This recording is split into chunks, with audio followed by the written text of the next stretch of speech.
November 4th, Saint Charles Borromeo. Saint Charles Borromeo, bishop and confessor, was called by God to execute a true reform in the Church. The happy conclusion of the Council of Trent is in great part due to his prudence. He was appointed cardinal at age 23. He was given the Archbishopric of Milan. He presided over many meetings and councils of the Church. He established colleges and congregations and renewed the spirit of his clergy and the religious orders. He was also the founder of many diocesan seminaries. St. Charles Borromeo put into practice the decisions taken at the Council of Trent. He had both the natural and the supernatural gifts necessary to be a holy bishop. His sole aim was to realize the model of the perfect bishop. All his life was ordained to this ideal. In him the man disappeared, and only the prelate appeared, manifesting splendorous sanctity. St. Charles Borromeo was a true pastor who watched over his flock. He was alert to the way error was being presented at his time and took a strong position against it. Like many other preeminent figures of the Counter-Reformation, he helped Catholic doctrine progress by developing the doctrine that Protestantism denied. In his written works, he deduced new developments from truths already known. He was not an ecumenical prelate who accepts little parts of the truth and ignores the error in order to appease a heretic. He would analyze the ensemble of the heresy he was dealing with and discern its ultimate bad intentions.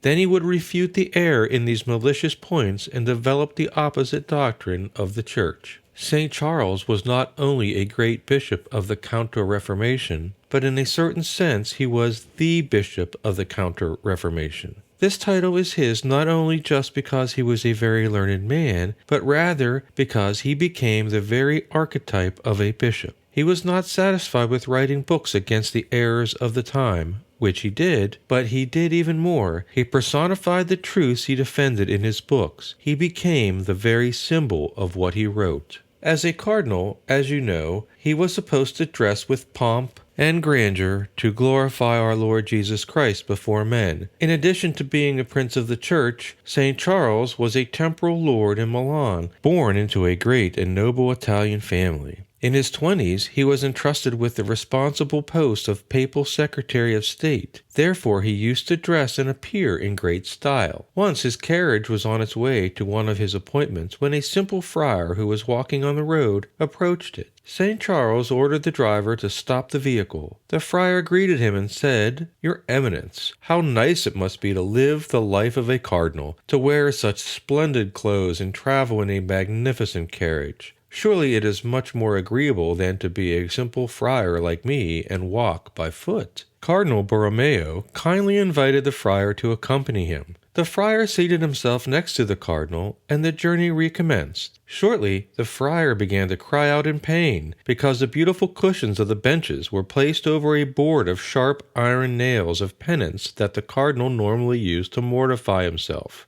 The pain became more acute with every movement of the vehicle. The friar could not support such mortification and begged the carriage stop for him, so he could get out and continue his travel by foot. The silks and crystals of the luxurious carriage were meant to be seen by the people to glorify God and the dignity of his post. Underneath the splendid appearance of a cardinal, the saint continued to practice penance for his sins and those of his flock. We can ask St. Charles Borromeo to intercede with our Lord and Our Lady for several things on this feast day.